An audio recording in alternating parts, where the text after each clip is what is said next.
Dadalhin ng isang dalagitang Pinay ang bandila ng Pilipinas sa isang international competition para sa mga babaeng drummers sa California, USA.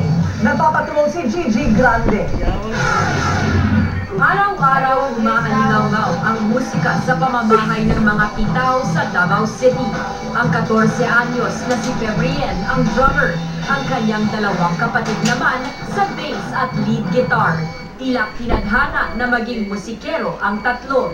Si Febrien o Feb natuto ng maglaro ng mga instrumento tulad ng saxophone, piano, at beatbox. Akong daughter is very talented. Ayon sa nanay ni Feb, 5 taon pa lang si Feb, na-develop na niya talaga ang kanyang talent.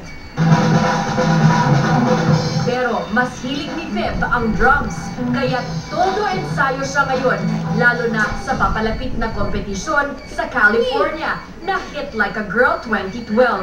Isa si Febrien sa 2 Pinay na nakapasok sa kompetisyon.